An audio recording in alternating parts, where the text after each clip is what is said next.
Il y a tout juste 3 mois, Electronic Arts nous faisait l'affront de sortir une suite à l'exécrable Medal of Honor Heroes sur PSP. Résultat des courses, un jeu toujours aussi bâclé, sans ambition aucune et qui ne faisait qu'accentuer le fait que le FPS est un genre à bannir sur PSP.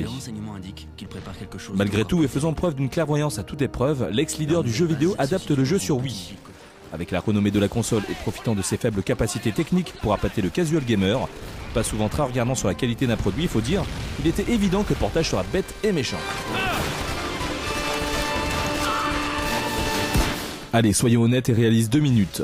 Ce n'est pas parce que la communication de Medal of Honor Heroes 2 sur Wii a été faite autour de sa jouabilité inédite et d'un nouveau mode Wii Zapper qu'il faut prendre les propos d'Electronic Arts comme parole d'évangile. Le jeu se manie beaucoup mieux que sur PSP grâce au duo Wiimote Nunchuk, mais l'ensemble reste encore très bancal pour faire jeu égal avec n'importe quel autre FPS développé sur une autre console, qu'elle soit de l'ancienne ou de la nouvelle génération. À titre de comparaison égale, Metroid Prime 3 Corruption surclasse le FPS d'Electronic Arts en ce qui concerne sa précision. D'ailleurs, en aucun cas le Nunchuk n'est sollicité ici, si ce n'est pour déplacer son personnage, ce qui semble être juste une aberration quand on sait que d'autres développeurs ont déjà prouvé que l'utilisation des 2 modules rendait les choses beaucoup plus souples. Rien n'y fera et à chaque mouvement brusque de la Wiimote pour recharger son arme, le pointeur à l'écran se fera la malle, si bien qu'il faudra réajuster sa cible pour pouvoir tirer convenablement.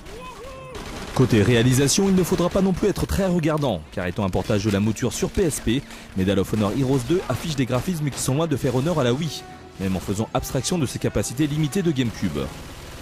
Texture simpliste, couleurs fades, décors qui manquent de rondeur, animation réalisée à la machette, n'ayons pas peur des mots, Medal of Honor Heroes 2 est laid, très laid. L'absence de séquences hollywoodiennes et d'effets pyrotechniques ne fait qu'assombrir un peu plus le tableau, si bien qu'au bout de 4 missions, on a déjà envie de passer à autre chose. Ça tombe plutôt bien, le jeu offre un mode inédit développé spécialement pour le Wii Zapper. Il s'appelle le mode arcade. Reprenant le concept des jeux de tir façon Virtua Cop et autres Time Crisis, le joueur évolue sur des rails et n'a que pour simple but de dégommer tous les ennemis à l'écran le plus rapidement possible. Si l'idée sur le papier est sympathique, faut-il encore être doué pour ce genre d'exercice, et il faut croire que l'équipe en charge du développement est passée à côté de quelque chose.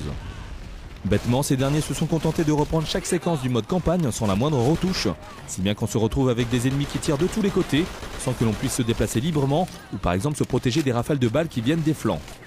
Pas étonnant alors qu'on morde la poussière assez rapidement sans jamais comprendre pourquoi. À 2-3 bricoles près, Medal of Honor Heroes 2 sur Wii est le reflet parfait de ce que nous avions eu en novembre dernier sur PSP.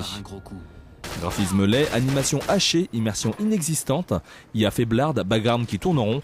À tous ces défauts se rajoute une jouabilité Wii imprécise et un mode Wii Zapper pas du tout adapté au système et sans grand intérêt. Bref, on réitère ce qu'on a dit il y a 3 mois, il est grand temps de laisser la série Medal of Honor mourir en paix. La note jeu actu, 8 sur 20.